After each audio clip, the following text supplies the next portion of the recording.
Well, I think, I think that's a great statement because, as usual, Bob Greenlief had his eye on the donut and not on the hole, as they say. He had his eye on the prize, and the prize always, I think, is upholding human identity and integrity. Upholding the preciousness and the potentialities of the human self.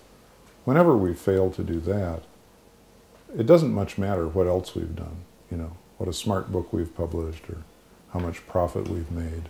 We've simply failed to do the most important thing. We've failed to upbuild the human community by upbuilding the human self.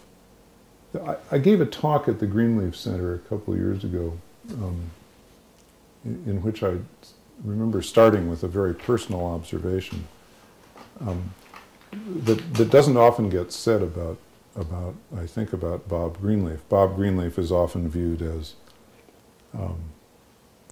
an idealist and an optimist about the human condition. But what I remember most about Bob Greenlief, whom I had the privilege of knowing in the last decade of his life, was the sadness that was in his face. For me, he had a face that was like the face of Abraham Lincoln. And if you think about it, the famous face of Lincoln that used to hang in every schoolroom in the country, was a noble face and a face that we associate with, as Lincoln said, the better angels of our nature.